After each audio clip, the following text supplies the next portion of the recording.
Welcome to today's exploration of John Howard Griffin's groundbreaking memoir, Black Like Me. In this analysis, we delve into the pivotal entries dated November 7th and November 8th. These passages mark a crucial phase in Griffin's journey as he immerses himself fully into the life of a black man in the segregated South, revealing the profound psychological and societal impacts of his transformation. On November 7th, Griffin reaches the culmination of his physical transformation. He describes his final visit to the doctor where, despite the treatment not achieving immediate perfection, significant progress has been made. The dark undercoating of pigment he now possesses symbolizes the beginning of his complete assimilation into a black identity.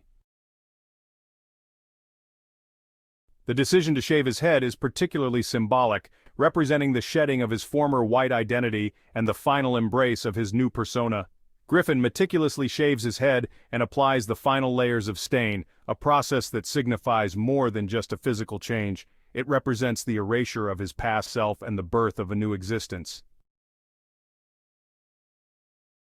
When he finally faces his reflection, he is confronted with a fierce, bald, very dark Negro staring back at him.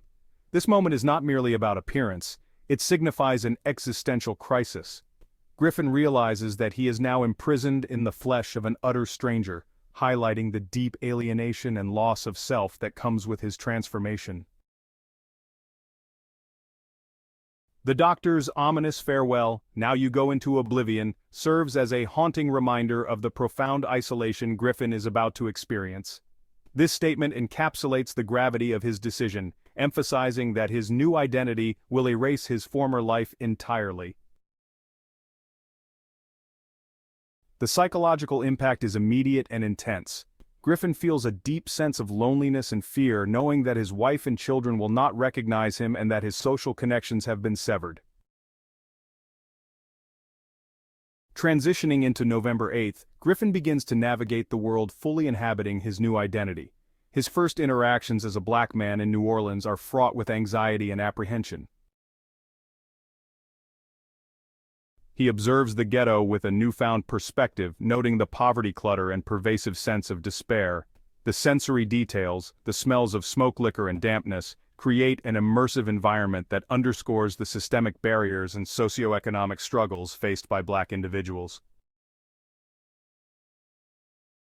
One of the most striking moments in this entry is Griffin's confrontation with overt hostility from a young white man. The relentless pursuit and verbal abuse he endures are stark reminders of the tangible dangers and constant threat of violence that black individuals face daily. This encounter serves as a powerful illustration of the deep-seated racism that permeates society, enforcing segregation and perpetuating fear through both subtle and explicit means.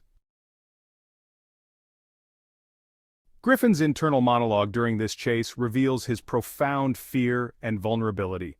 The thought of potential violence and the impossibility of escaping such aggression highlight the life-threatening realities of racism. This moment underscores the psychological and physical dangers that come with crossing racial boundaries, emphasizing the relentless nature of racial prejudice and the urgent need for societal change.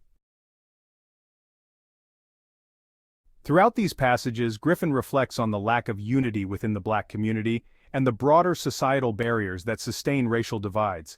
His interactions with individuals like Sterling Williams and Joe illustrate both the solidarity and the internal tensions that exist within marginalized communities.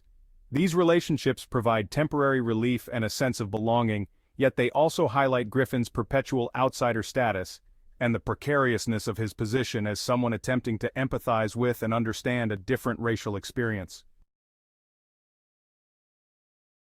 The symbolic elements within these passages are rich and multifaceted. The mirror represents the fractured identity and the impossibility of reconciling one's former self with an imposed new reality. Public spaces like the streetcar and the cafe become arenas where racial tensions and social hierarchies are constantly reinforced, serving as microcosms of the broader societal issues at play. Moreover, the recurring theme of invisibility, both in society and within his personal identity, emphasizes the dehumanizing effects of racism. Griffin's realization that he is no longer recognized by his white peers but is fully seen and scrutinized by black individuals adds a layer of complexity to his understanding of race and identity. This duality of being both an observer and an oppressed individual creates a profound internal conflict, highlighting the deep emotional and moral complexities involved in addressing racial injustice.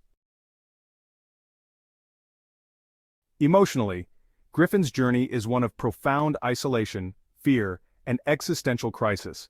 The transformation is not just a physical change, but a deep psychological exploration of what it means to inhabit another race's lived experience.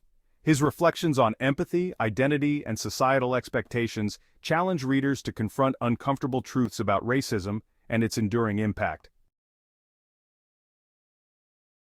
In conclusion, the November 7th and 8th entries in Black Like Me offer a poignant and unflinching exploration of racial identity and the pervasive effects of systemic racism.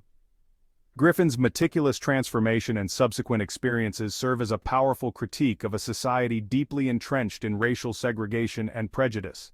His narrative exposes the harsh realities faced by Black individuals and the profound personal and societal challenges that sustain racial inequalities. Griffin's journey is a compelling reminder of the importance of empathy and the urgent need for societal change. By immersing himself in a world so different from his own, Griffin not only gains a deeper understanding of the Black experience but also exposes the insidious nature of racism that continues to divide society. His reflections encourage us to look beyond superficial differences and strive for genuine solidarity in the pursuit of a more equitable and just world. Thank you for joining this in-depth analysis of Black Like Me. If you found this exploration insightful, feel free to share your thoughts and reflections. Until next time, continue to seek understanding and empathy in your journey through literature and life.